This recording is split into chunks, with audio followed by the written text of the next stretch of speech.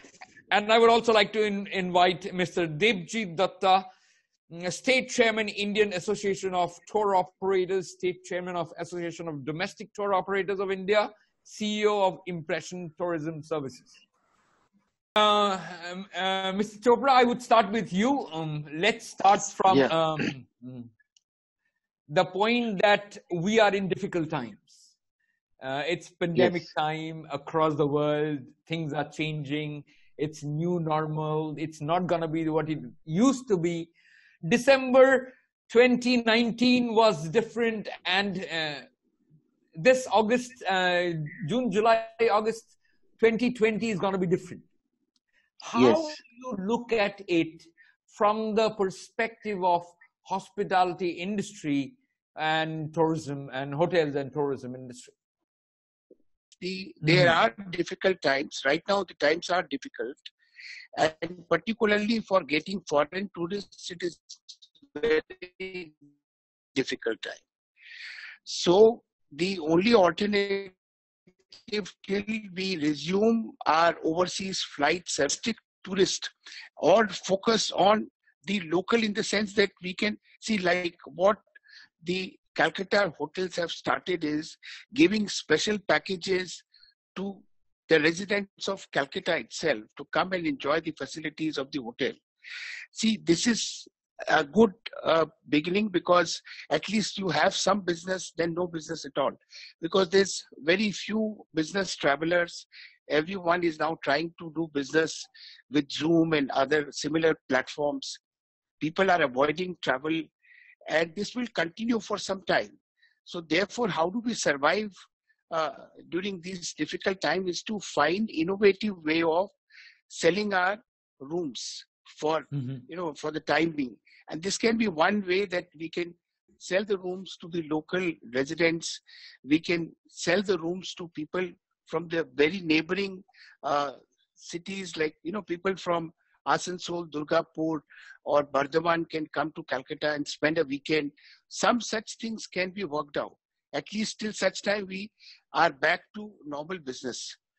The other thing which we can do is for another 1 year or 2 years is to focus more on domestic tourists, because domestic tourists will also be scared of traveling abroad, and the foreign tourists will also be scared of coming to India also. So therefore, the best way is to be focused on domestic tourists for domestic tours, sell them these. There are many places which even the Indians have not explored in India. So this is a good time to make good attractive packages for Indian tourists, particularly that related to our history, heritage, which are a little bit educative, so that children from the families can go and experience their own heritage and their own history, which normally they don't do. They prefer to go to Greece and Rome and see the European history, then go to Rajasthan or go to see the Chittorgarh and things like that. So, this is the time when we can try to do this. difficult times requires difficult solutions. Yeah, True. so we should do that.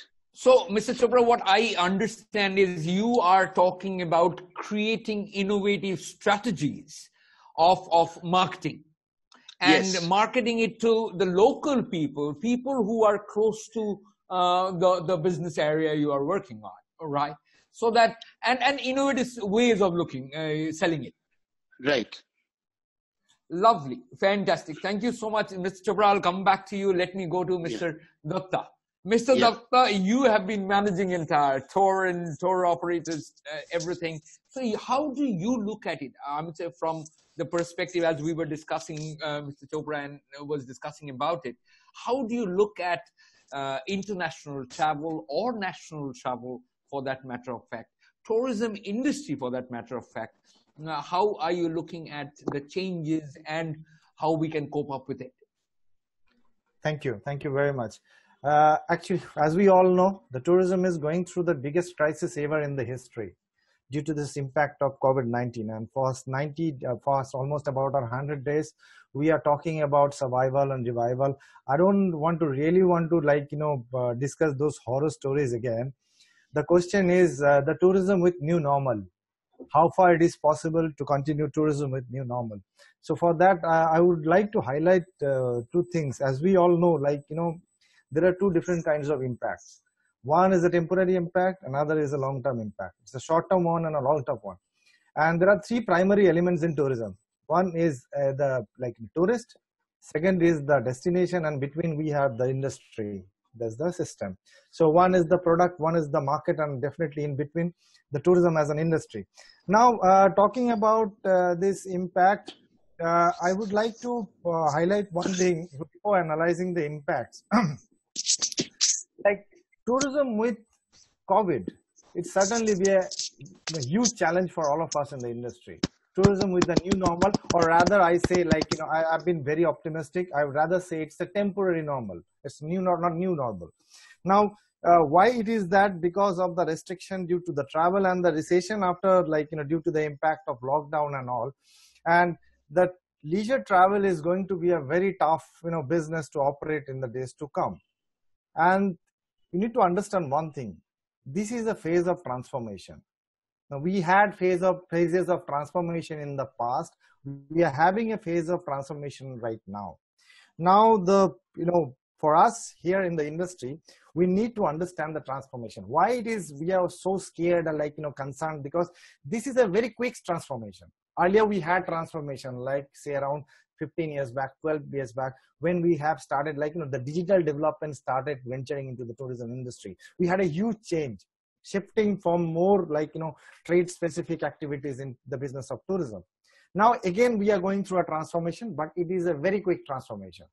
Now I think most of the audience here are actually from the education, they're students, and everybody is very concerned. Like them, we are all in the industry. We are also very much concerned about the impact and the future business trends and everything. So to understand the impact, we need to understand one thing. This impact will be changing the transformation, and the impact will be changing the demand in the market. Now we need to understand the change and adapt to that. And this is where we all are standing in the same platform. Be it a student, be it a person who is working in the tourism industry, we all are actually trying to understand the changes and adapt to that, so that we can continue with this business further. I'll give an example, what kind of changes. This is somehow, I believe, COVID is not that dangerous for the industry, but it is the lack of information about the COVID. How many people in the industry itself, they actually understand what is this? We are fighting against an enemy, and it is like any other fight. It is very important to understand the enemy, and then you make your strategies. How many people actually understand the disease? How many people actually understand the difference between cleanliness and sanitization? This is where the problem is. It is not the COVID. It is not the new normal. It is the understanding and awareness of not only the industry, but also the customer and the host community. Because I would agree with you. Yeah. Mr. Datta, I would agree with you. Yeah. So what is impacting you? Like, future travel business, like inbound, outbound is not possible. Domestic, that would also be very difficult to continue because of a simple reason. People has got confusion. Once people has got confusion, they are not having confidence. The tourist is not confident about the destination. The destination is not confident about the tourist visiting. This is where we have the bottleneck. So we need to, until we have a vaccine available in the market, the primary thing for everybody, I think it is nothing to do with tourism. It is to understand the enemy. That is where I like though. The new normal is, of course, like, there are certain things which will be very different in the new normal, and we are going through that. The cleanliness will be having a new definition. It has to be a clinically fit service. So that is where the entire industry is focusing on, extending clinically fit service to the customer. This is what we are looking at. There are 5 things I would like to highlight regarding the impact. First of all, the cleanliness with the new definition and providing a clinically fit service. That's number 1. Number 2 is that since traveling would be restricted and more expensive, so it is expected that people will not be traveling far. This is going to be a major game changer for our industry. Like people, the change in aptitude, tourist aptitude, the changing buying nature, and the changing travel pattern will actually then see, the market is all about demand and supply. We have to create demand as per the, we have to create the product as per the demand of the market. So understand the demand, we need to understand the entire game, entire story. So this is where so traveling would be expensive, and people start traveling, they'll start traveling to the nearby destination. So no, I would agree. Mr. Datta, I would agree with that, because Mr. Chopra also spoke about the same thing. When I look at it, it is more of domestic travel. We should focus on more on domestic travel rather than international travel. And that was what Mr. Chopra also spoke about. No, that's, I'm not talking about even domestic. I'm talking about nearby driving destinations. Okay. That is where we have to start. See, you may think like, what's so like, special about nearby? I'm thinking about weekend destination or nearby destination. You need to understand one thing. We have a bigger chunk of market where never explored the places nearby. For them, holiday has always been to go abroad or go to like, long haul destination. And that is the bigger chunk of our market that exists. And this is the time to explore that market. People would love to take the car and go to the nearby destination like Sundarbans or around the places in Calcutta. So this is where we are going to start. The third is that this is very important for the hospitality industry. Luxury would be pocket friendly. It has to be pocket friendly, because when you are catering to the nearby market, you need to make luxury pocket friendly, because the market which is far away or market is abroad is not working right now. So this is a good news for the local market and a bad news, somehow bad news for the hospitality industry. But yes, somehow this is a big piece of business. And the 5th one is certainly, it would be responsible travel would be the future of tourism. And this is something the industry needs to understand. And this is something the industry needs to update the market and the destination. This is where the future of tourism, responsibility in terms of eco-friendliness, wildlife protection, and of course supporting the communities. People, there is a change in the nature of people, change in character, and in last 90 days, and people are looking for sustainable, eco-friendly, all these things matters. So these are the changes. So my advice for the people who are actually doing tourism or studying tourism is that this is the time for the industry to revive, reset, restructure, and come back. So you hardly get this switch in your life. Restart switch, you don't get it in your life. This COVID has given us the opportunity to reset things. I think sustainability is going to be the key. Today, sustainability is going to be the key. All right, to look at it from the perspective. Absolutely, sustainability is going to be the main. Is going to be the key. Yeah, that's exactly. So, yeah, so 2 things I need to understand. Number 1 is that we need to understand COVID properly, not the impact, the virus itself, the disease itself, number 1. Number 2, we need to really understand the sustainability. And of course, review, reset, restructure, revive. These are the 4 R's. for the industry right now to reconsider, to revive and come back in the days to come. Lovely. Thank you so much, Mr. Datta. Let me move quickly to Mr. Chopra. And how would you look at, I'm going to say there are multiple people across in India, in Kolkata, everywhere, who love to travel.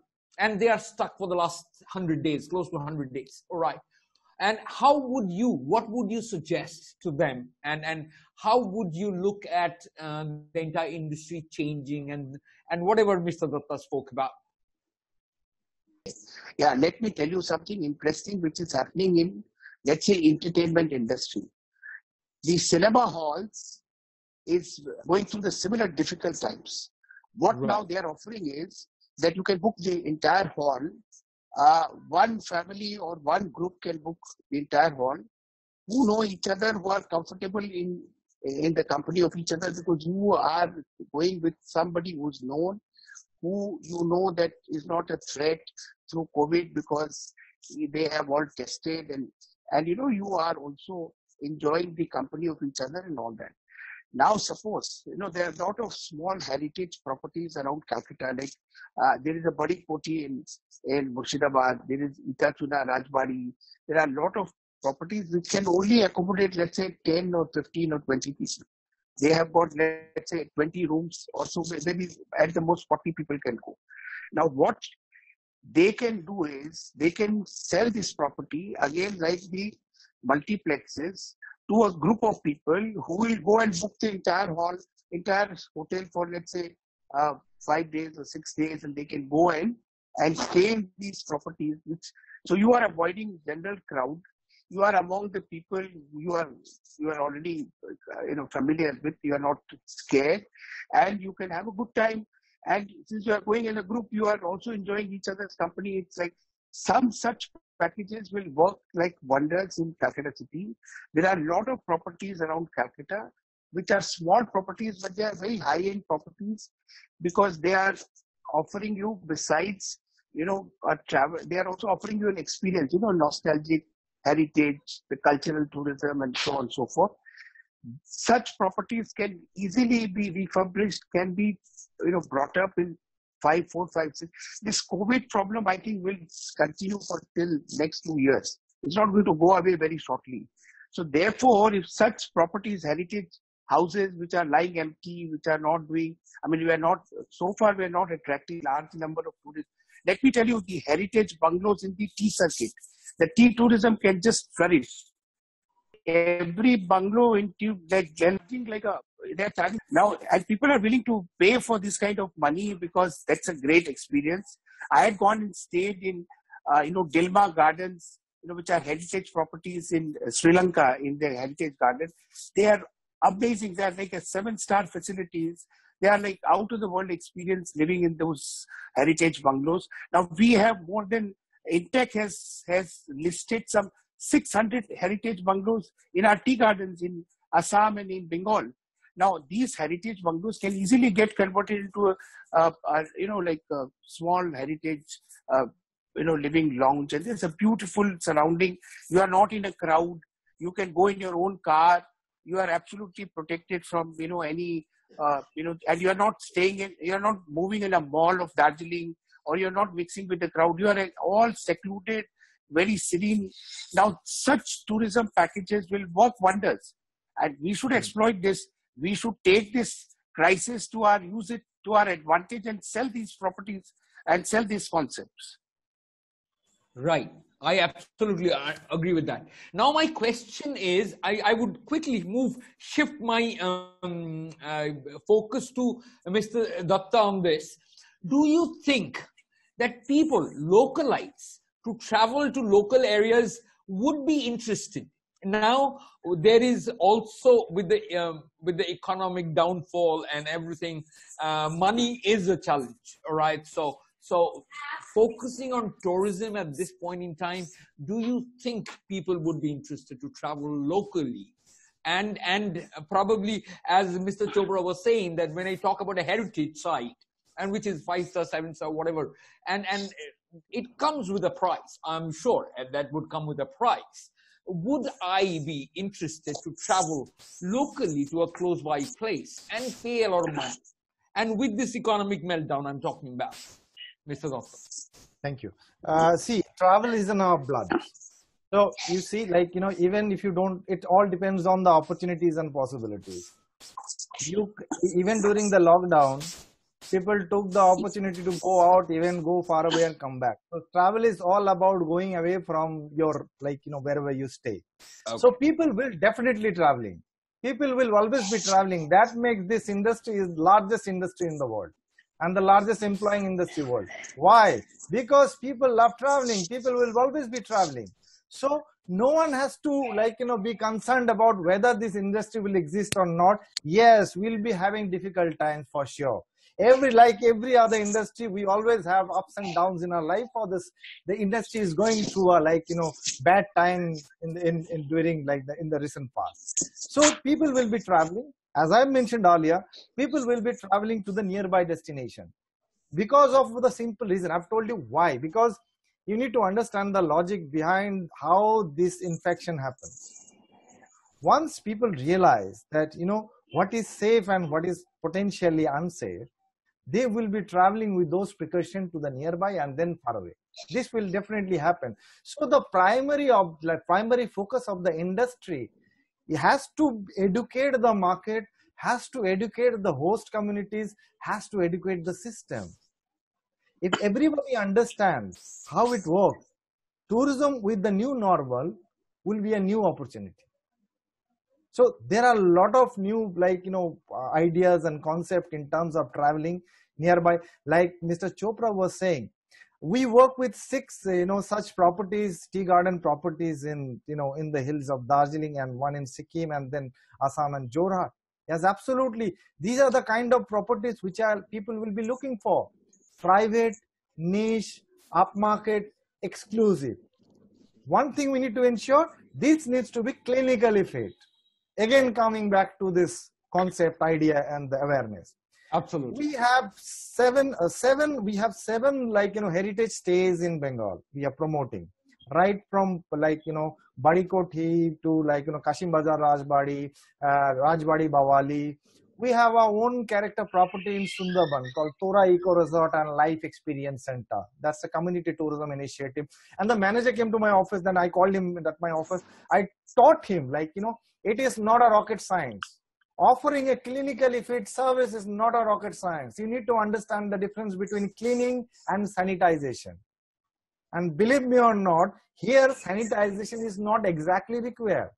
The clinic, deep cleaning is enough to get rid of this virus.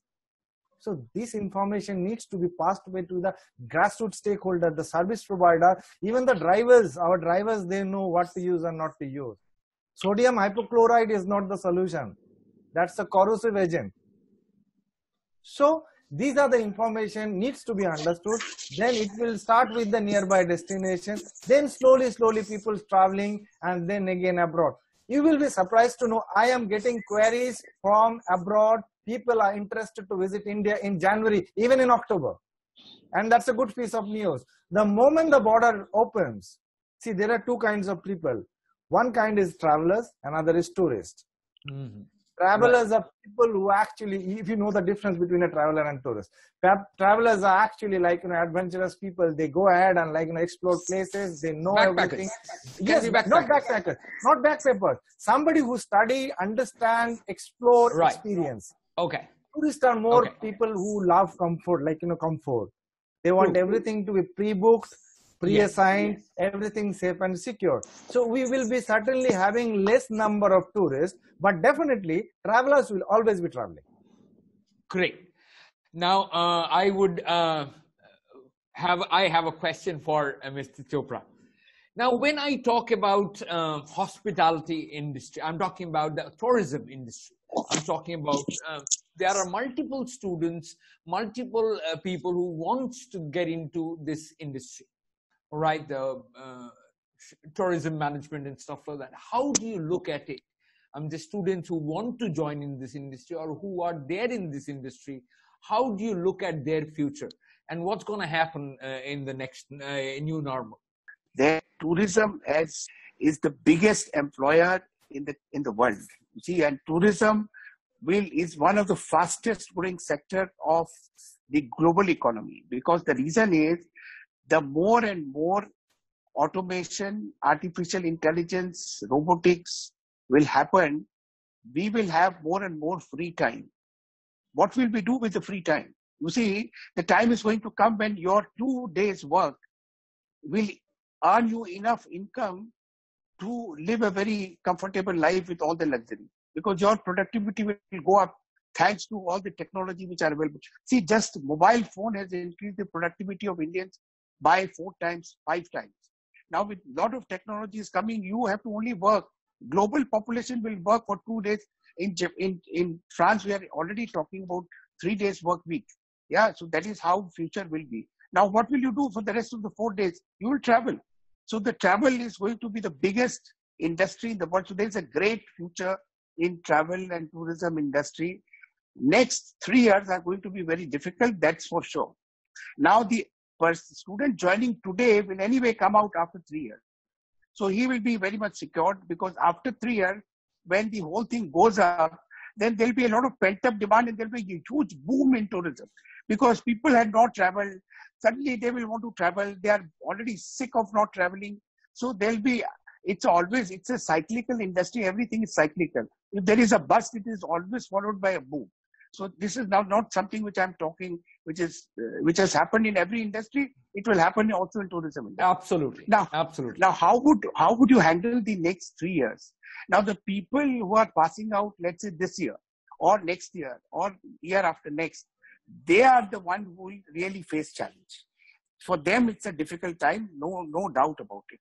So they can then think of either upgrading their skills by extending their training period for another 2 years and do some kind of specialization. I'll tell you, today India has a tremendous heritage treasures. You know, we have huge amount of treasure. We are actually living museum. You know, we have one country where you will find several centuries simultaneously existing in reality. You know, you will have the people living in the the Stone Age, are Jarwa and all kinds of tribals, and you have also 22nd century people are working. So and all, you will have Middle Ages in the old towns of Banaras and Lucknow and Delhi, and Ahmedabad. So you have tremendous treasure. We are not marketing it well because we don't know about it. If these people who are coming out upgrade themselves, learn about Indian heritage, Indian history, Indian, tangible and non-tangible heritage, spend these 2-3 years or 2 years or 3 years and not expecting, because there is no job. Existing people will also lose their job. So there is a very little chance that a newcomer will get a good job. Use this time to prepare yourself for the boom which is going to follow. Yeah, and then it's your time to strike. Lovely. Mr. Chopra, I think you have given the essence of it. So get yourself prepared, upgrade yourself, get ready for the boom. I think that's a great point. Mr. Datta, I have one question for you. Give me 10 pointers. How would you look at revival of this entire industry in the next coming time? Okay, thank you. There are two different situations here. Number one is that tourism with COVID, tourism without COVID.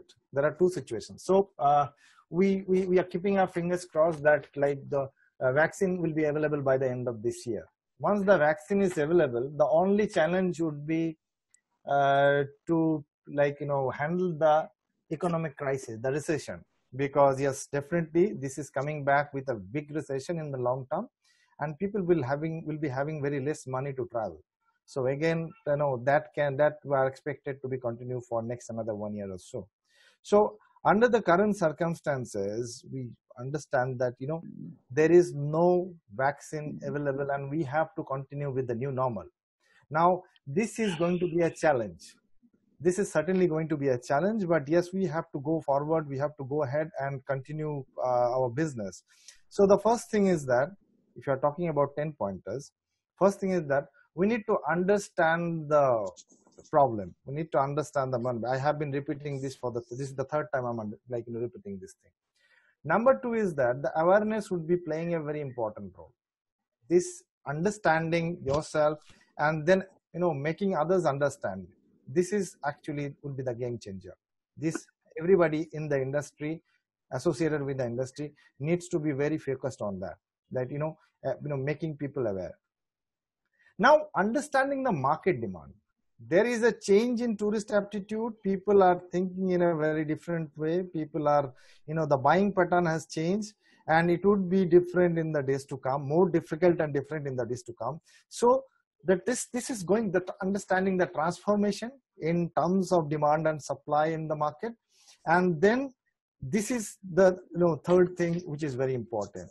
Then creating product based on the market demand. So it is always about jo dikhta hai wo bhukta hai. So that's about marketing. But when you develop a product, you need to really understand the market demand and create based on the market demand. So this is the fifth one. The sixth one is that, of course, the cleanliness. Thoroughly understand the cleanliness and extend clinically fit service.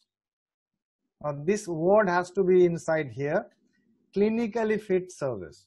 We will not do something extra. We will ensure that everything is safe and secure to use. Now, if this thing, I understand one thing. I have done a lot of research, and I understand that thing. This is certainly not a rocket science. It's a very simple thing, to understand. So, clinically fit services is absolutely, what is very important. Third is that is, of course, building up confidence at the consumer end. See, people will only travel when they have the confidence to travel. If you are not confident to travel with your family, you will never travel. So building up the confidence is only possible when you know your subject. I can speak without looking at anywhere because I'm very confident about what I'm talking. I know what I'm talking. So building up the confidence, it primarily depends on the stakeholders.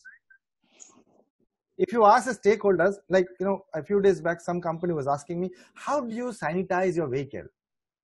And then I asked him, what is the difference between sanitization and cleanliness? Can you tell me? What are the WHO recommended sanitization agent that you tell me? And he got confused.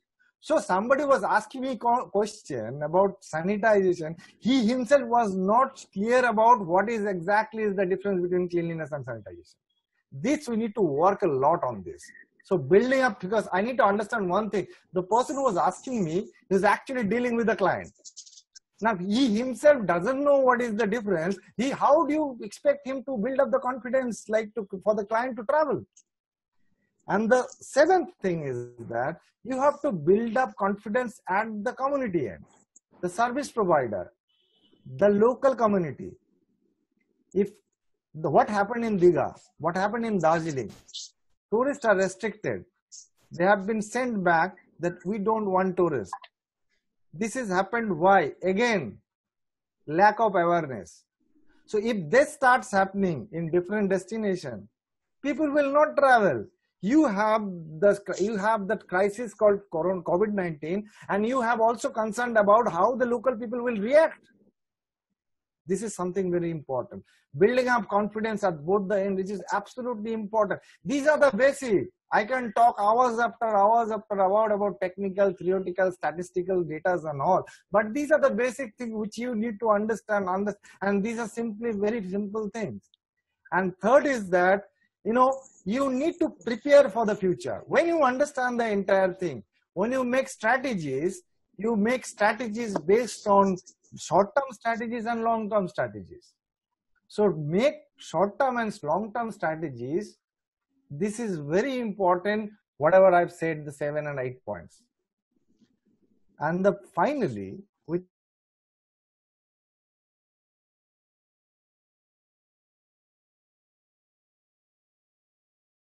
is next 18 months until the recovery happens. Recovery happens.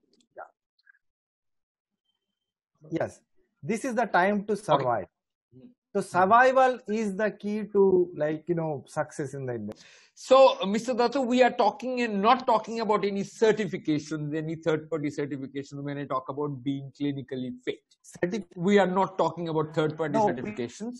We are talking certification. Yeah. Yes, please. Yeah, continue. We are talking certification is a process like for skill development. If we are working on that area also, there are some SOP which has been defined by the central and state government. Now the SOP needs to be, there should be a lot of skill development program to be organized by the government and for the grassroots stakeholders, just for the understanding of this thing. So certification is part of the development. What this certification will do, they will help us to gain confidence of the client. The certificate, so we are certified, we have got those gone through this training, we have gone through the skill development program. So skill development is a new normal. So already, the process has started to do this kind of skill development program.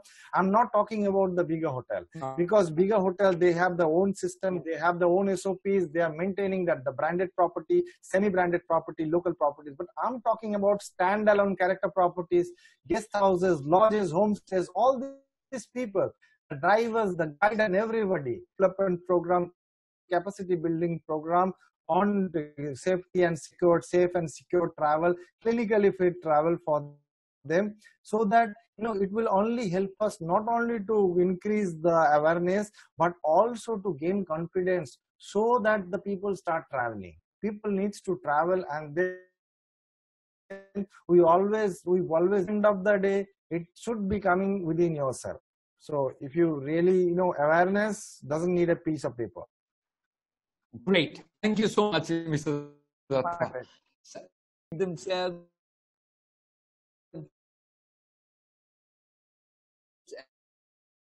and stay right.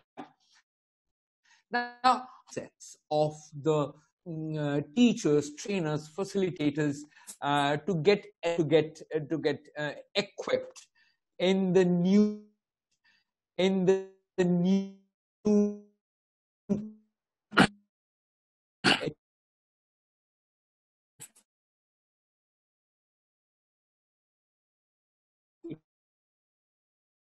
last 5 years system in thank years to take online courses, to give online their lectures and all that, and I had not succeeded. But thanks to COVID, everybody is using now. Am I audible, or shall I remove my video? Look at or shall I? Yeah. So now everybody is getting accustomed to online platform. People are taking, even the faculty members, even the people who are scared of losing their jobs, people from all industry, including hospitality, taking new courses online, which are world. For hospitality, we get the best location, best colleges are located in Switzerland, or some parts of Europe. 7,000 to 700 attracted to do these courses, doing it. Even the people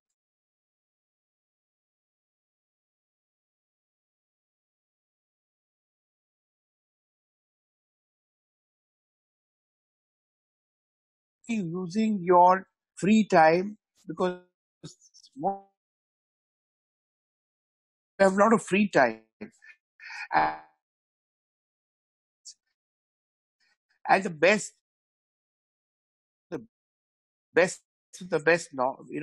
courses from the best of the best universities or colleges of the world.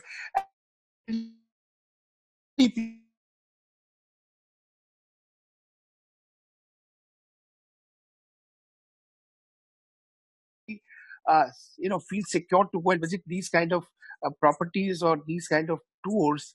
And I can tell you one thing. I had traveled with this Bengal Ganga, this ship which goes from Calcutta to Varanasi, and they charge some $10,000 for 13 days trip, and they don't allow. I mean, they generally don't take Indians.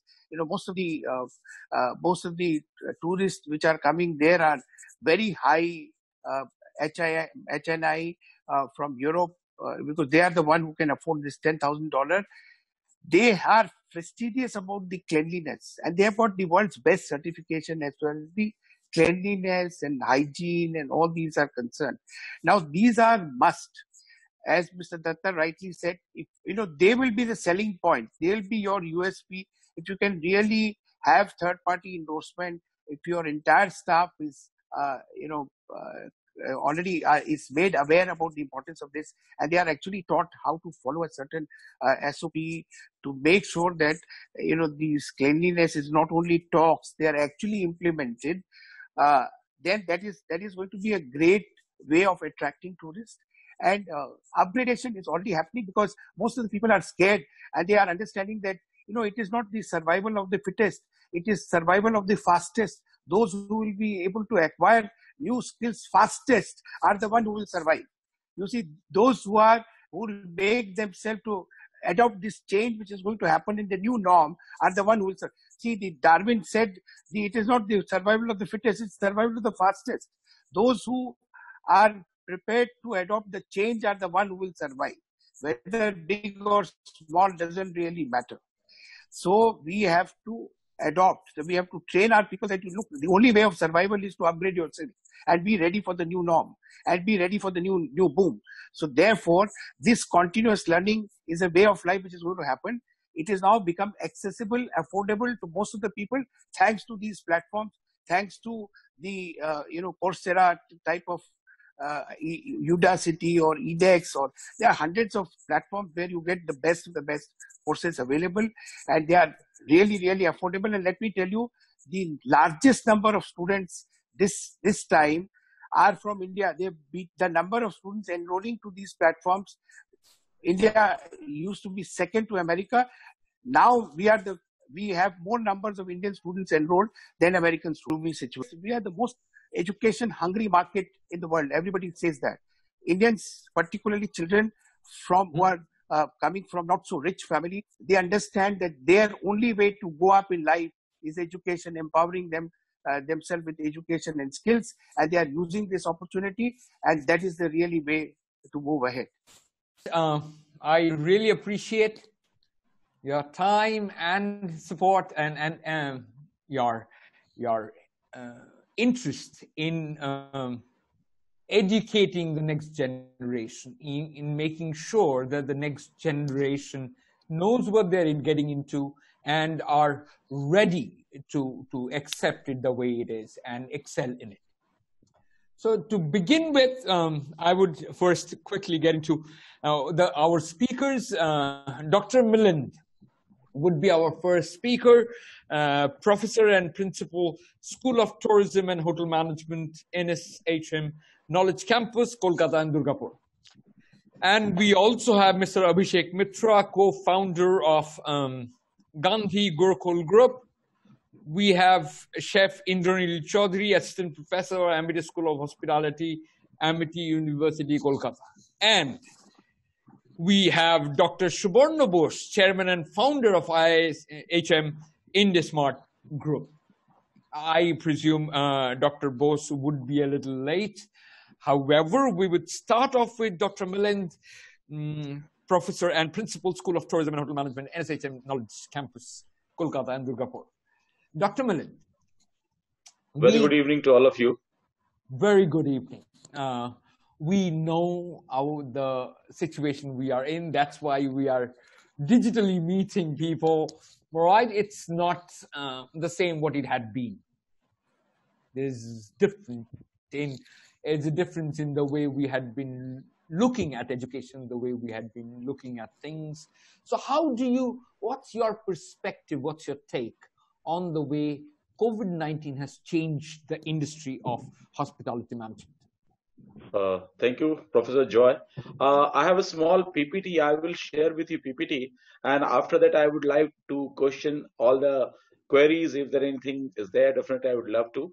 Because since last 2 hours, a lot of perspective has been given on COVID situation. There are the students are there who are watching this webinar. So let us get back onto them regarding what the hospitality is all about, what is the current trend, how this is going to shape up, and what other things are there. So my idea is basically hospitality is the future. As everyone is talking about, there are a lot of challenges. My only question to everyone, which industry is not having challenges right now? There are shops are open, whether it is a textile, whether it is a shop of shoes, nothing is moving right now. So we should not be worried about what the hospitality would be. It is there. Within 10-15 days, I can see a lot of things, eating joints are open in the Durgapur. In Kolkata, people are coming and having. This is something which happened to the entire world, not only to the hospitality. And it will go with the time, because we don't know the future, the entire world. What we talk about the European system, you talk about American, those who are very big into everything, but still they are facing a lot of challenges. And every industry will have some problem will have, and we have to wait. The way we are taking precautions, the way we have to take precaution, either delivering the education or either in manufacturing or any other sector, it will come up very soon, and we will have a normal life. And we are praying to the God that it will have a normal life.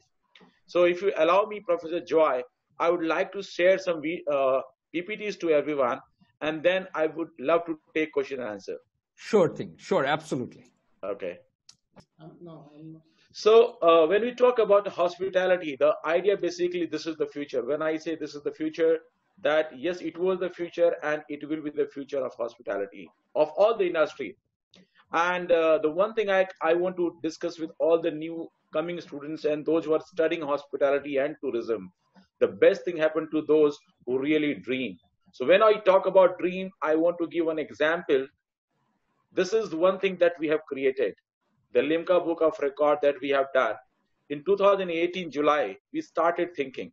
And 6 months time, it took a lot of things were there in my mind, whether this will happen, this will not happen. The way right now, all the educators are thinking, all the industries are thinking that whether we will run our business the way we were running 4 months back.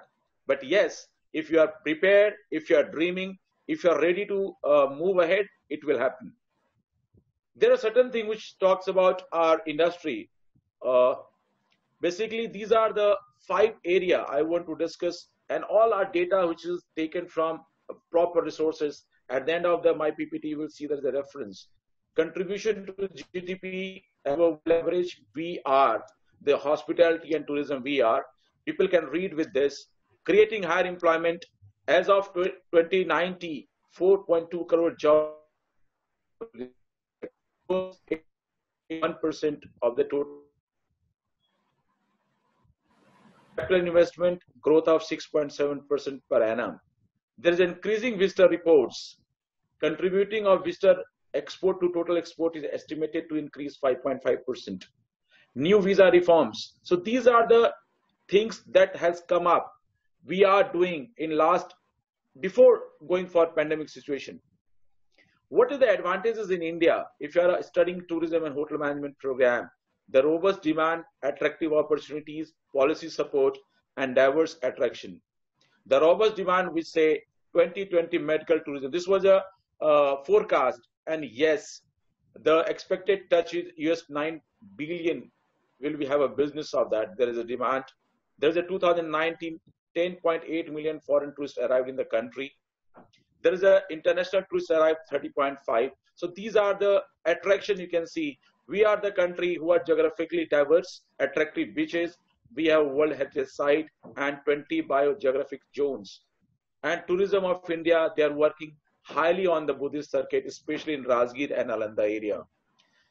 This is the attractive opportunities we have. We have a diverse portfolio of niche tourism, cruise, adventure, medical, wellness, sports, MICE, meeting, incentive, conference, and ecotourism, film, rural, religious tourist, policy support we have. I want to ask all the people, those who are there as a student, would you like, those who want to become, there are different opportunities out there in the hospitality and tourism. It's not about only 4 areas, from blogger to journalist. You can become a gastronomic journalist, fruit critic, food analyst, molecular gastronomic expert. You can create a lot of students, lot of colleges are there, lot of chefs are there in the India who have created Guinness Book of World Record by doing a lot many things, as a lot of people have entered into 𝐊𝐿𝐿𝐿𝐿𝐿𝐿𝐿 Book of Record also. So these are the aspiring, you want to think that I want to become like this. You can handle floors of mall, you can handle hospitals, you can handle retail business, all the services industry you can handle. Either it is you can diverse yourself into banks, and also you can become entrepreneur. These are the data which talks about, these are the 4 or 5 people who were hotelier, and right now they are doing a great job, they are making money, and they are a great businessman as a hotelier. So when we say that why the hospitality is the future for a student, why this course is so unique, because there is a creative thinking, there is a global exposure, there is a job security and great perks, world of opportunities, significant growth, and employability is high. When you talk about creative thinking, because this is the industry where you talk, where you work with a real-time guest, and there could be a lot of situation, and within the moment you think, what the best thing that I can provide, what the best experience that I can share with the guest, what the best experience I can create, what the wow moment I can create. So this is the industry where you get to know creative thinking. The global exposure. There are so many industries out there. There are so many courses after passing out. But here, you can talk about all the old colleges of hospitality across India. Their alumni are working across the globe. You just throw the stone, you will find there is one hotel management graduates are working not only in hotels, in across all the good services industries. You talk about job security and world opportunity. Yes, this situation right now, this is only 2 months, 3 months right now. We should not get hyped. We should not think too much that what will happen to job. Job will be there because every industry is having same situation. And this is not created by us. This is created by somewhere we don't know, and we don't want to comment on it. So job security and world of opportunities are there. A lot of things are there. Is an exciting one.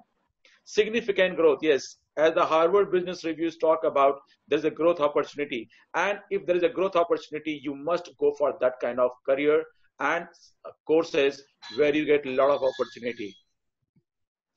Hospitality management career not only help you socialize and network, they also provide you with a dynamic opportunity to grow within the organization, because there are a lot of things that you do. You become entrepreneur, you become intrapreneur, and you start your own business. You grow in an organization, in a big organization such like that. You handle so many things in a very different and very process-oriented manner.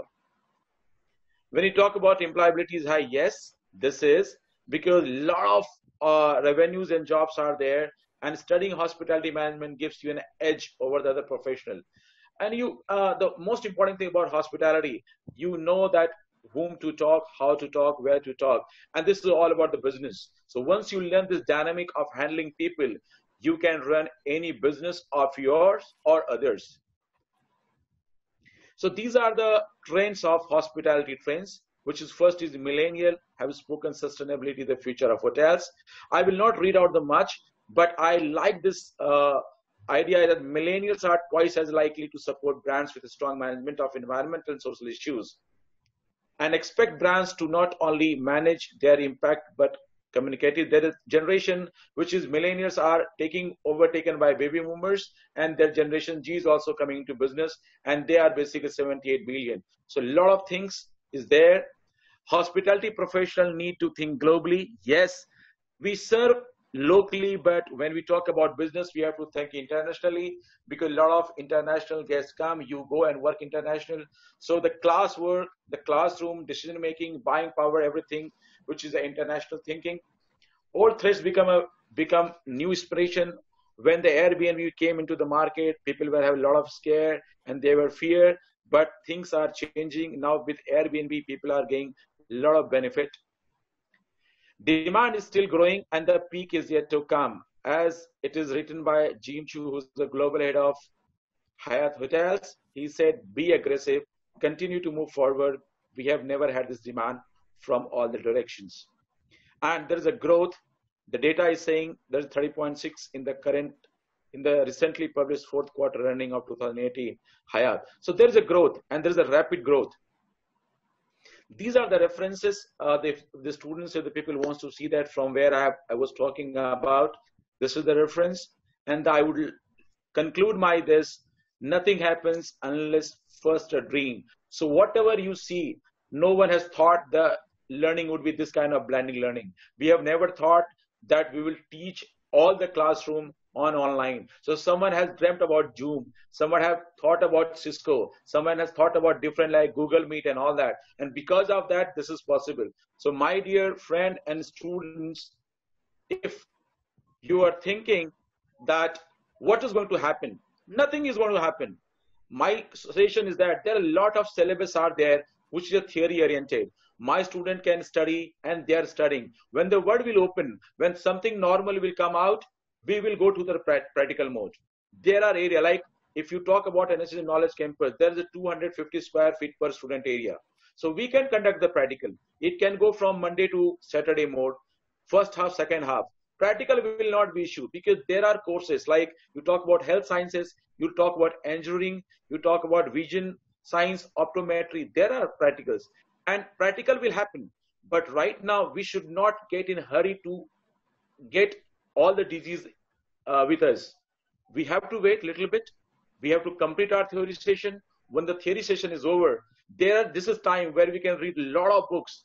And especially in our tourism and hospitality, there are books are available online, offline. We can read, faculty can help them. When the world will be normal, we'll get back to us.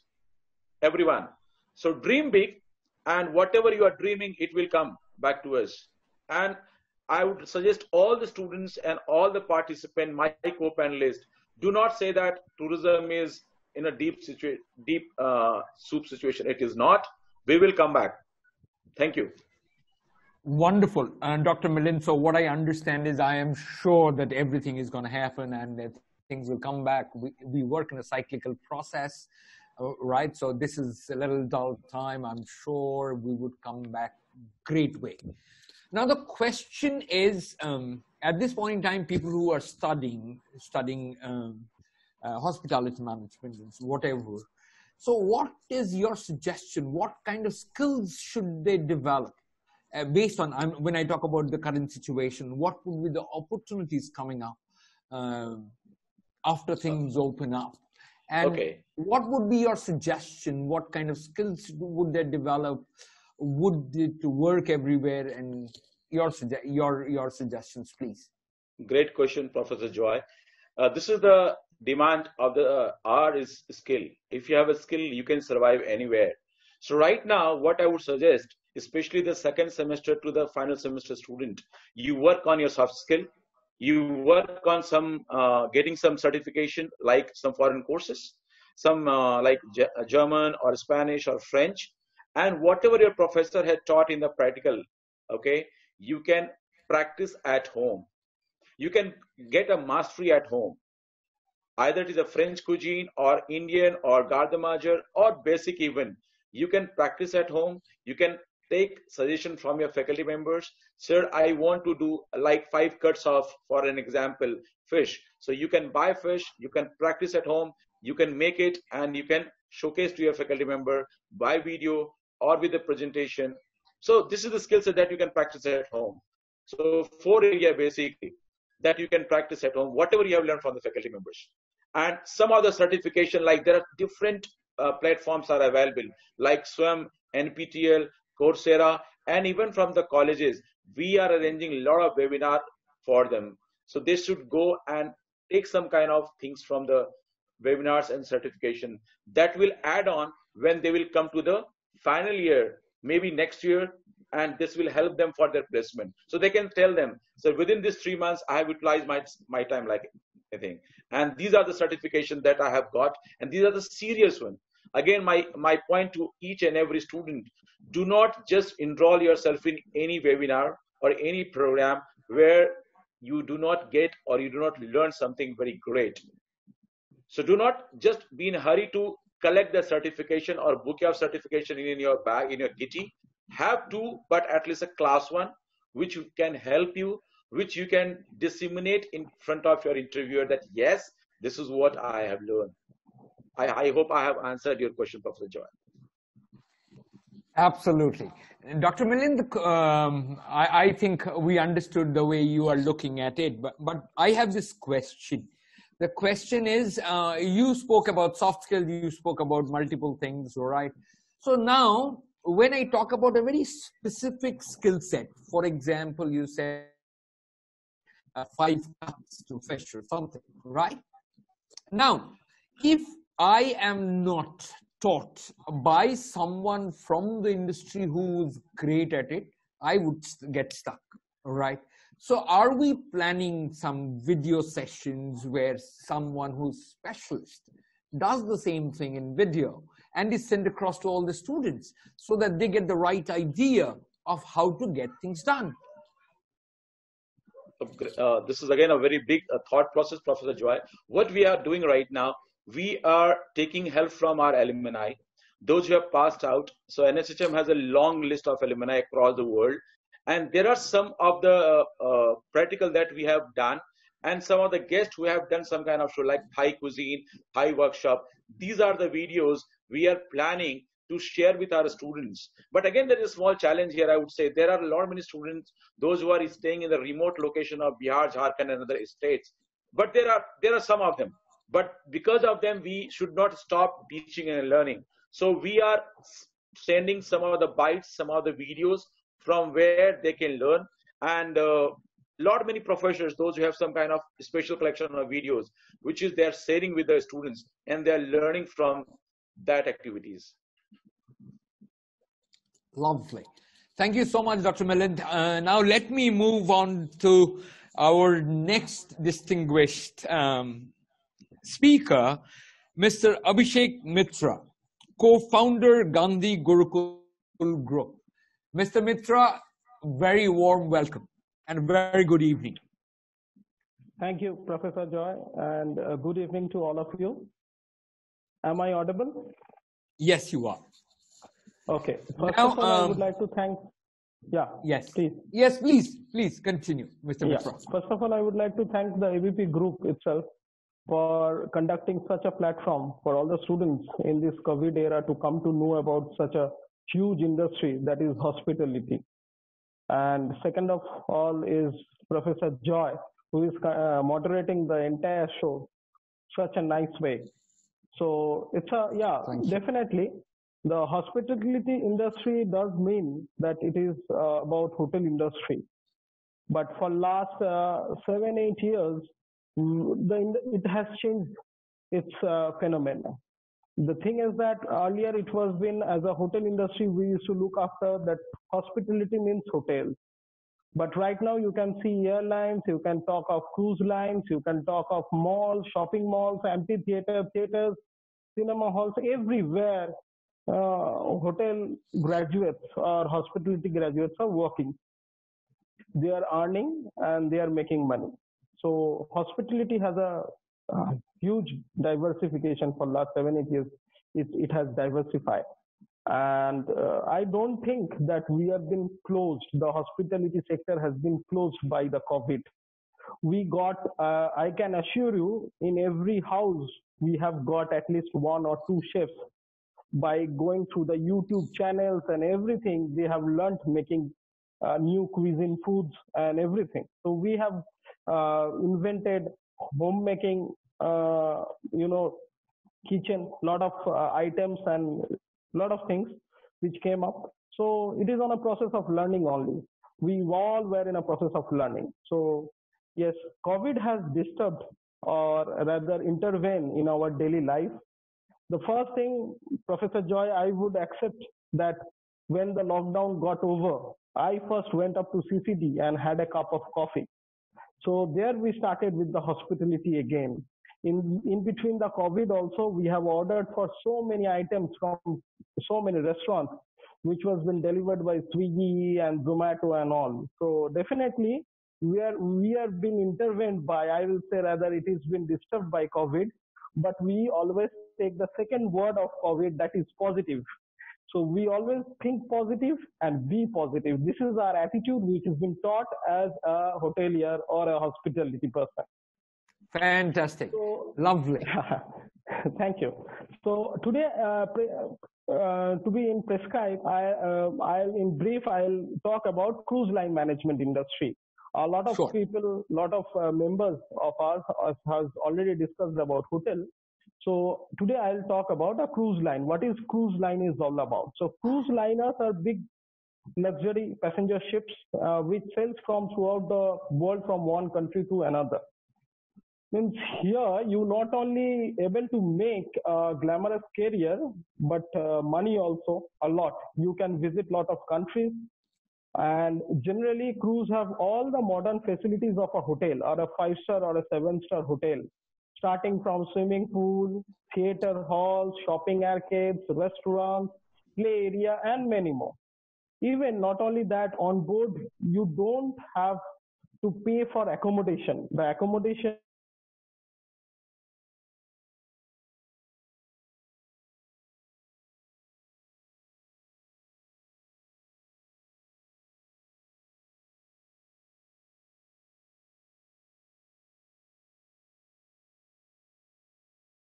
thing everywhere in the world. You can land up to a port, you can go through and see the city, you can spend, you can enjoy with your friends.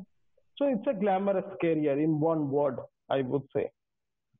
Now talk about earning. Generally, we see Indian people, we will be astonished to know that 30% of employees of US Cruise or Northern Cruises and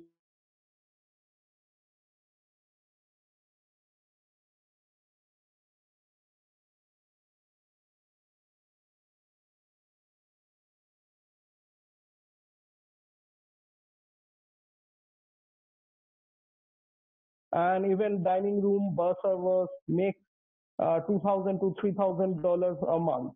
Even galley, people who are working in galley is as a kitchen, what we say in hotel, that is galley kitchen people, they also make around $2,000 to $3,000 a month.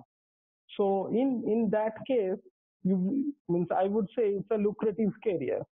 Now to join cruise, the things which we have to keep in mind is that you need to pursue a training of around 12 to 18 months. We have a training course of 18 months that's known as cruise line management. And what's more a person can ask for, it's a global way to go global. It's a golden way to go global. A student can easily get a chance to go global and earn as much as in dollars or pounds and anything.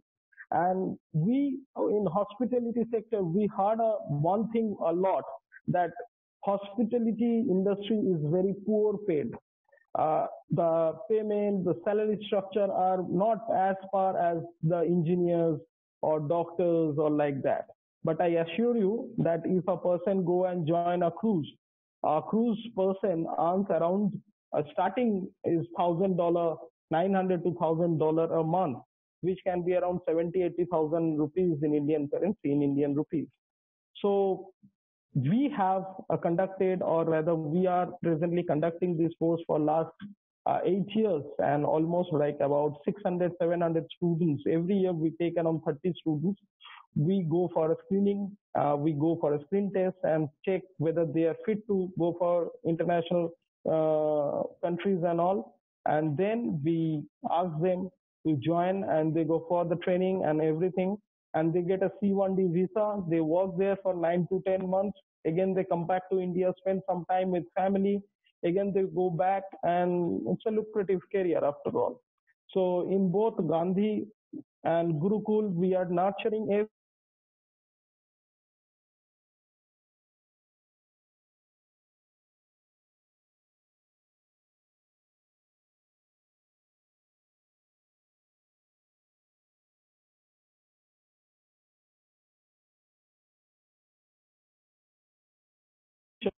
current economical situation. And cruises are open right now. You can see even during the COVID situation, U.S. government has made those cruises as a quarantine center, and they have served those people who were in quarantine. So there was no lack of salary, no lack of job deficiency in this cruise lines or cruise industry. So I would rather suggest to the newcomers that, going for a 3 year course, obviously a graduation is needed out here in India. But if you go abroad, people are asked to learn more about skill-oriented courses. There, the carpenter doesn't go for a graduation. The carpenter do a diploma in carpentry, and they earn a lot. So like that only, out here in 18-month cruise line, they earn a diploma and they get a chance to work in world-renowned cruises like Carnival, Royal Caribbean, Princess. A lot of cruises are there. So Northern Cruise, yes, a lot of cruises are there. So they are working. Even India, presently, India is also trying to introduce some of new cruises. One has lately started from Varanasi to Calcutta. I don't know whether it's presently working or not, but yes, it was there. And they are very highly paid after all. The employees were very highly paid and they got satisfied with the service, payments and everything. So anybody interested in joining cruise, they can easily go to our website, that is www.ghmindia.in. Once more I repeat, www.ghmindia.com. Both the websites are ours, ghmindia.com. And apply, there is an application form you can download and you can fill it up and you can send it to us, across to us. We will do the training first and definitely. But what are the things required to become a cruise member is that you have to have a positive attitude and a hard-working guy. Great. Thank you, Mr. Mitra. I really appreciate. Thanks, Professor. Thanks. Now, I have to go to Chef Untitled Chapter. I would like to look at your perspective about the industry of hospitality management, how it had been and how we would look at it now. Now, it's not only about the job. I am not talking about that. We had been talking about it. We spoke with Dr. Milind. We tried to understand the kind of skill sets to develop and stuff like that. What I would look at is, how would you look at from the instruction point of view? I mean, so for people like us, people like you, all of us, how would we need to upgrade ourselves and make our students better and ready for tomorrow? Okay, good evening, distinguished panelists, Professor Joy Chaudhary, and the viewers, of course. Hope you all are safe and happy. And it is indeed an honor to be a part of such illustrious panel, and deeply, deeply delighted to ABP for organizing such a beautiful platform to speak about and to share our views. So enough discussion we had about this COVID, the impact in the hospital industry. The tourism is a badly hit. But now I'm going to, being an optimistic guy, I should be moving towards a little positivity about this COVID and the impact. Because we all are dependent, and the students are absolutely dependent on the impact and of course its results. Because being a professor, I should be motivating students, because it's a beautiful industry. So I'm not going to discuss much more about it, this impact and all, but technically it is not the first time, and not to sugarcoat, but the current coronavirus pandemic has affected hospital and tourism in a bad way. But it's not a first time. World War, if you talk about, has upset the hospital industry. There's a SARS pandemic, affected almost 26 countries. Plague in Union Territory of Gujarat. Terror attack in Taj Mahal, Mumbai. So technically, if you see, being an hoteliers or the hotel they are known by resilience. So their recovery is so fast that you don't believe, if you go to Taj Mahal, Mumbai now, you do not get a sign of that it got badly affected there. So I'll talk about some efficiency is the key for the students now. So the efficiency is for the revamped hospitality and tourism industry. Companies looking forward to make sure maybe a fewer number of employees can do work more, maybe multitasker. It has always been a norm of the hiring process or employees who are versatile in multiple choices. A person who is absolutely into MS Office, they should be also expecting people to be, understanding the Tally or AutoCAD. So now the student should not be considered only on the 4 core subjects. There should be more subjects, and there are subjects students should be getting into it. The skill set is very important at the same time. Students who are rigid to a particular subject, that I have joined industry just for this. Without it, I am not going to join anything about. So for example, a student, if are interested for kitchen, very rigid. Without kitchen, I may not be joining industry. But I must say there are a lot of ways to be in kitchen. Being an entrepreneur, being a food journalist, being a gastronomist, right? So the skill set is very important. Each hotel management graduate and aspiring hoteliers need to prepare themselves maybe more vigorously and be skilled in multiple areas. Companies are looking for employees who can cope with harsh conditions and generate revenue. A person with creative thinking, dependability, trust is the expected. That all the company expecting at the moment. Employee guarantee. The human resource team is constantly trying to make the best of all employees financially, mentally, physically. So that the students or the employees should be happy. They should be continuing their job.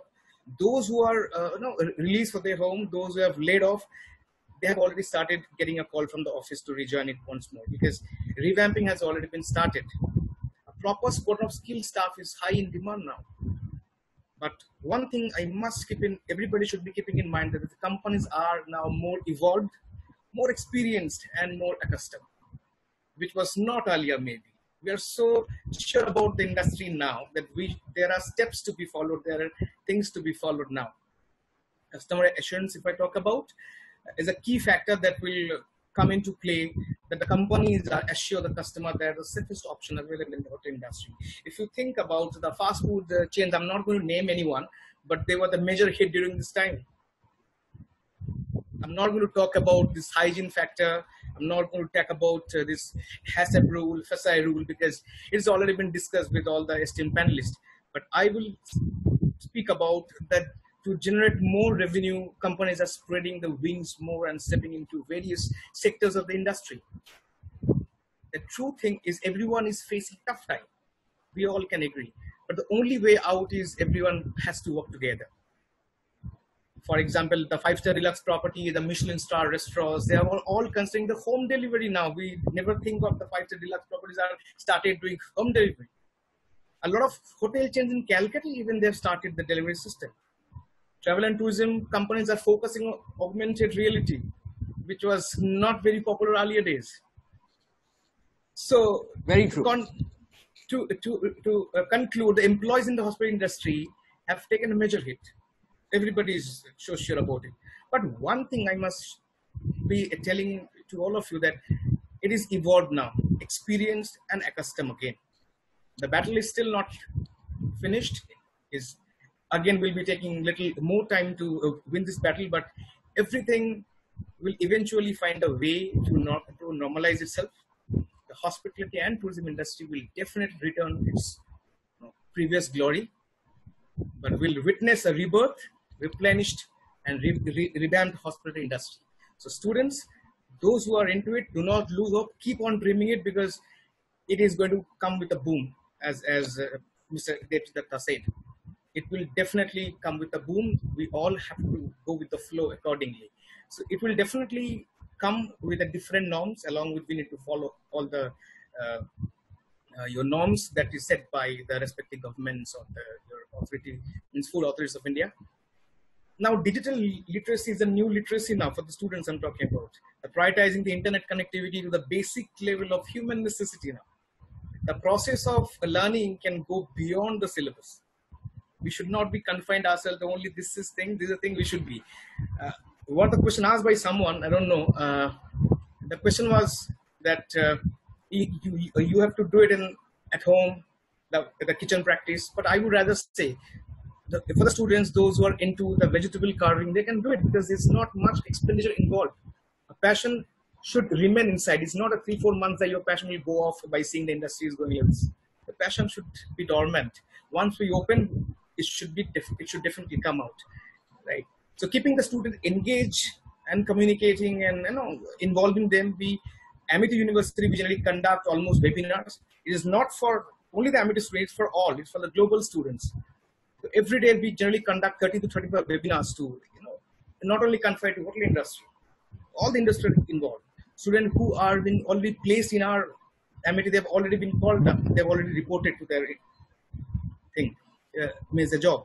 So this is all about the scenario now. We'll definitely come back with a revamped way, with a very refurnished way.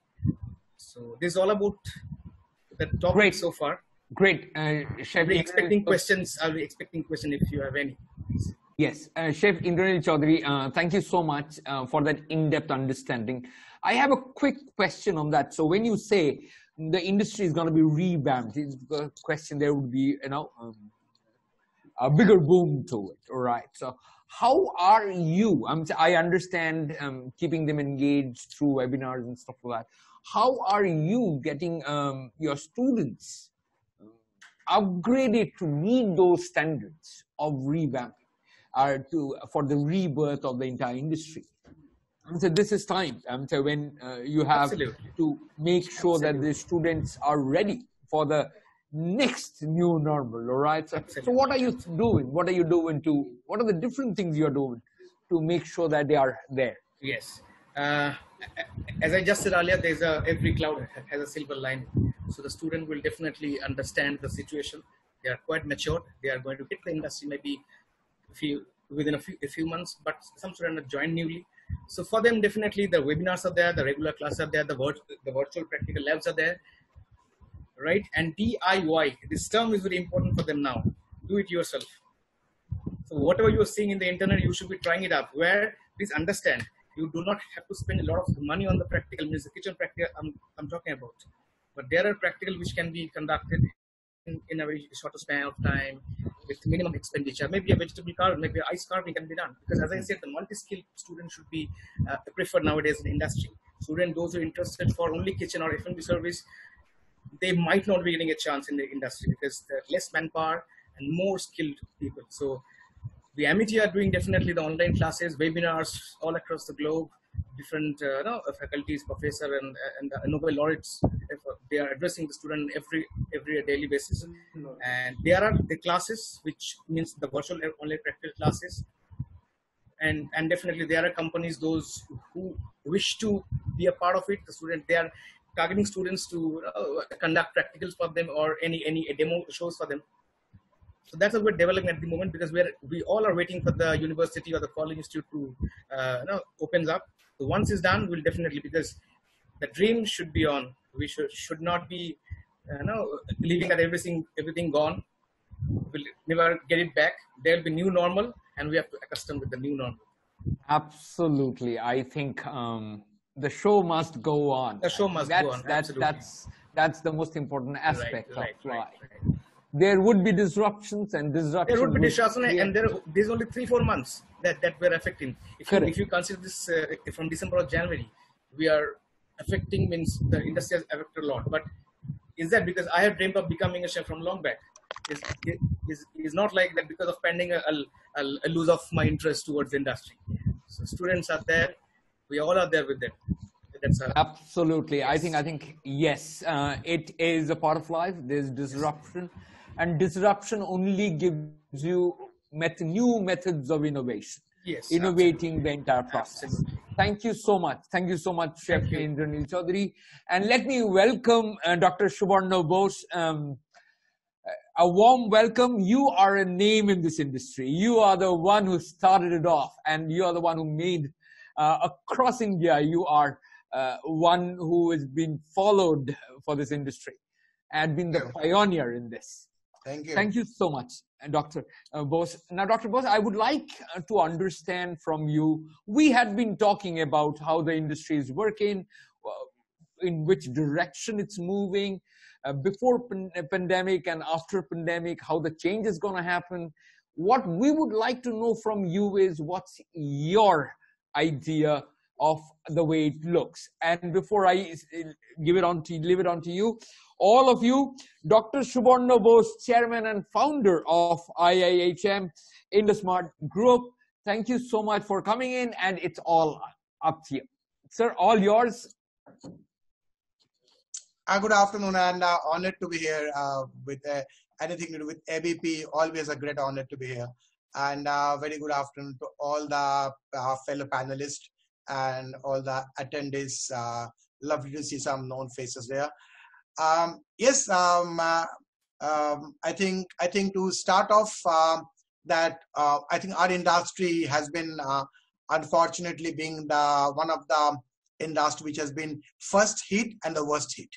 I mean, let's put the facts very clear and straightforward, because when things happens like this, I mean, the first thing that takes a blow is the travel, and the travel means the people don't travel, they don't come to stay in your hotel, they don't come to restaurants, and due to the pandemic, the people don't go out.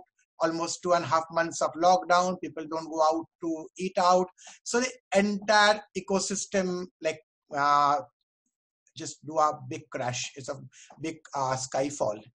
I think so. In a way, as we all say that we are the first to suffer and last to revive, because it takes time for our industry to come back.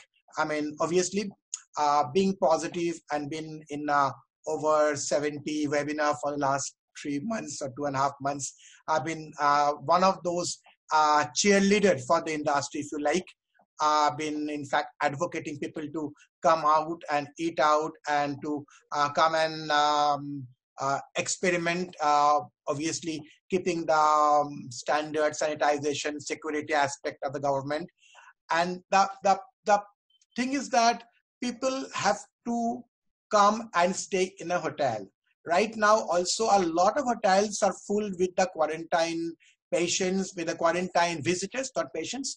And but then that is a very short-term business. But if you look at the business hotel, because the business hotel are going to come back faster than the leisure hotel, because I think people will not really go for a holiday tomorrow or day after tomorrow, but business, yes. I think yesterday our Honorable Prime Minister also told that the economy have to really go back. And I'm so happy that what we as entrepreneurs of the industry have been shouting at the top of our voice for last 2 months, that we need to flatten both the curves, not just the virus curve, but also we can't flatten the economic curve by flattening the virus curve. So absolutely. I think I'm very happy that the Prime Minister himself is now very gung-ho about the economy. Unfortunately, the industry didn't got a single advantage of the financial stimulus. That's one industry which has been left out. Now, whether it's deliberately left out, I don't know. But it's unfortunate that we are the possibly one industry which can really bring back so much of money, almost 10% of GDP of India's total GDP from tourism and allied. And when that 3,000 crore was announced by the Honorable Prime Minister and the Honorable Finance Minister, not even 100 rupees came to the tourism industry, which is such a big shame actually in a way. So I don't know, we still expect that money will come, because the industry will definitely need the fund to come back to the near normal. Forget about normal, even the near normal. And the government have to come and support the tourism industry. It's not about hotels. It's about the entire ecosystem. It's about the travel agents. It's about the tour operators. It's about the guys running the buses. It's about aviation. It's about a hotel, restaurant. It's an entire chain of the system that runs the entire tourism ecosystem or mechanism. I think the government have to come, like in UK. I mean, the government has paid almost 3,000 sterling pound to each of the employees who have been furloughed.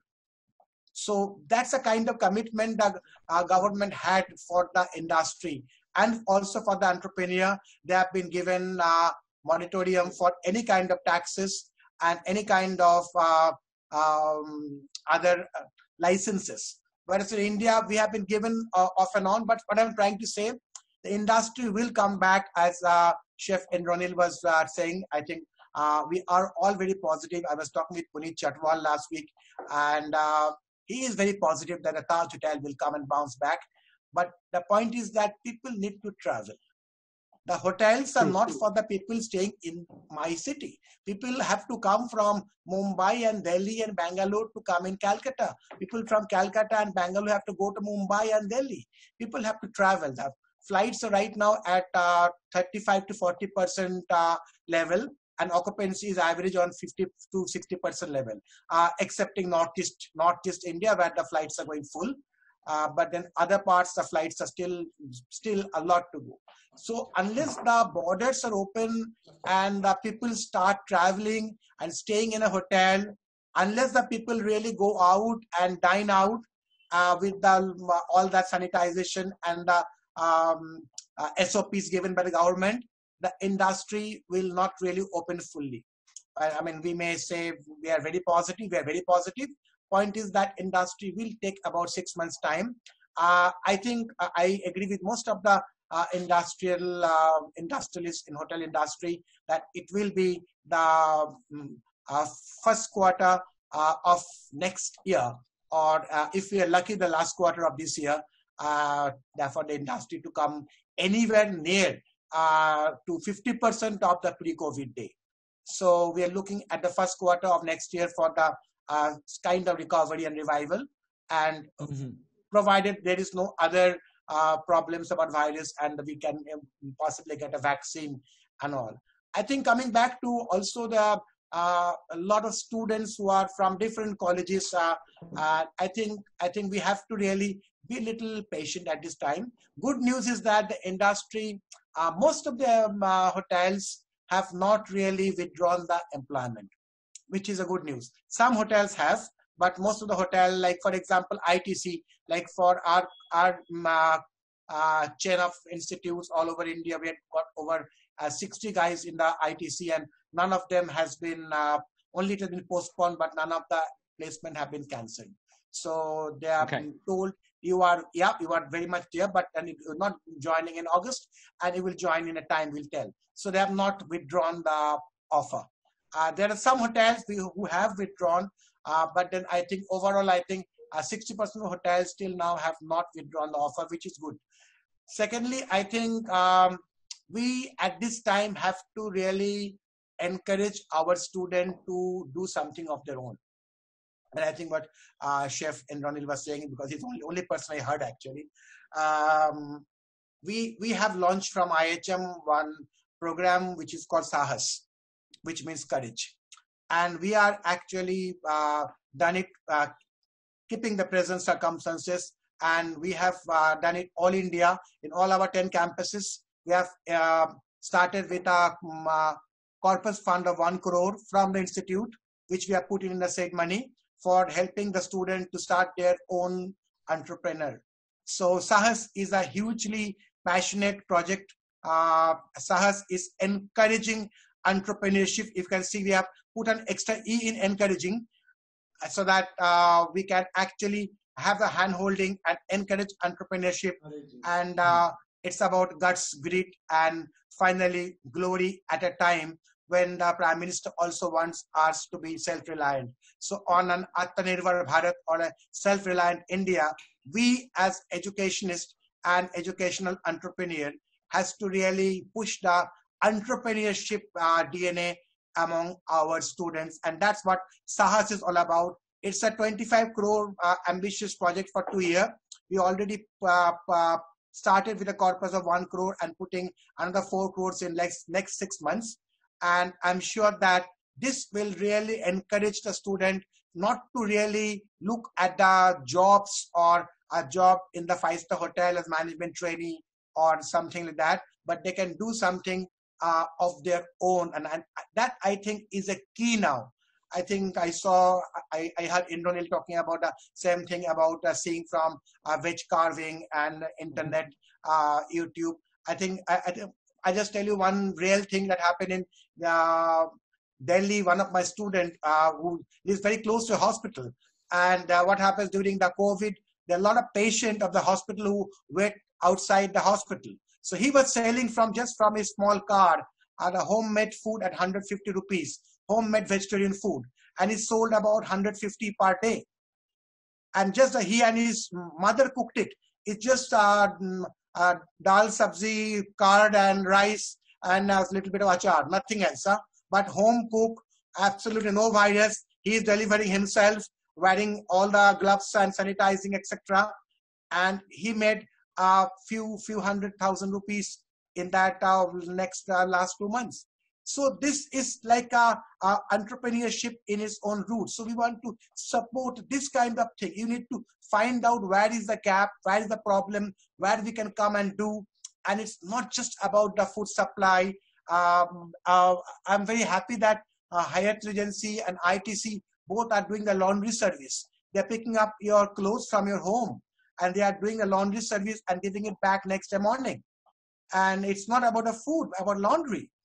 So they are sending the chef to your house if you like, and the chef can do a cooking for your family or your party or your friends. So yeah, so we need to innovate. We need to go for a lot of things which were unthinkable maybe 4 months back. But one is entrepreneurship, which we need to really inculcate among the students of all kind. Secondly, I think we need to create students now who are, there is no specialization. Hotels, and I've been talking with a number of hotel general manager and the owner, very good friends. Hotel now need all-rounder. Hotel now need people like Hardik Pandya, who will come and hit the sixes, will come and bowl at 140 km/h and do the best fielding. Hotel now don't need that I am in F&B, I am in the rooms division. No, I think that part of the life is over. Hotel will want a guy, will come in the morning, do some breakfast service, stand in the front office, go to the housekeeping, go to the kitchen, possibly kitchen is the only thing, go to the marketing with the team, come back, be in the lunch service. So you are everywhere. You are a bellboy, you are a concierge, you are an F&B service guy, so we need all-rounders now. So we need to create this sense of the basic core skill like digital marketing and core skill, which is now part of the education. We should come out of that compartment of I am F&B, I am rooms division, I know opera. I think those days are going to stop now. So everybody have to be a hotelier. Everybody have to go and play the game as an all-rounder. I think so all the institute also should concentrate now not to really encourage the student to do a particular thing, but to become hospitality managers. They should be hospitality managers. So if I'm in hotel industry, attitude is, yes, sir, I can do anything. I can't cook possibly, or I can cook like Chef Indranil can cook, but I can't cook. But then I can do everything else. So I can still go to the market. I can still be on the social media and write some blogs for my hotel. And I can then go and make a room, everything I can do. So we need to create this kind of personalities among our student who has got this kind of all-round abilities. And so these are the things which we need to really right now do. I mean, these are short-term solutions, not long-term, but obviously entrepreneurship is the very long-term. I think that's one thing which we have not really pushed as a curriculum also, but now we are pushing it. I think all institutes should put it as a core competency in the curriculum is the art of doing business. And so that's what we need to do now. I believe that's all from me right now. Wonderful. Dr. Bose, thank you so much. You gave that perspective. I presume it is absolutely, it's very important to integrate entrepreneurship today in all our education system, the entire education system. And the other thing which was great is today onward, now onwards, there is nothing which is not my job. Everything is your job. Yes. Everything is your job. I think that's what needs to be inculcated, right? I think there are multiple, I would say today with all of you, I would say a gamut of stars together. We have learned so much. there's multiple. I think there is so much of takeaway. The first thing I would talk about is we know this industry is hit hard, but we also know we would bounce back. Yes. We would get back to normalcy and better. That's for sure. We are trying to work our way, try and manage things, doing extra classes, doing webinars and multiple things, adding more skill sets to get adjusted, accustomed to the new normal. Evolve or evolution is a continuous process. That's also what we are getting into. And the last but not the least, one of the most important aspects, entrepreneurship to be a part of the curriculum, entire studies. I think based on that, I would like to end today's webinar. However, before I end it, I would like to request all our panelists to write about whatever happened, the discussion that happened within 1,200 words. And if you can send it across to ABP, that would be great. Thank you. Thank you so much. Personally, I really appreciate. I have learned lots, all right, interacting with all of you. It's been a great experience, and hope we would have multiple other opportunities where we can sit down and discuss in person at that time. Thank you so much. Really great place for all the students, basically. They have learned a lot. It's been a pleasure for us to be here. Thank you so much. Thank you very much for inviting. All the best. Thanks, AVP. Wonderful. Thank you wonderful. So Thank you. Thank you. Stay safe and stay healthy, all of you. All of you stay safe, stay healthy. This is the 2 word. This is 2 line. This is very important. Stay healthy and stay safe. True. Take care. God bless. Take care. Okay. Thank you.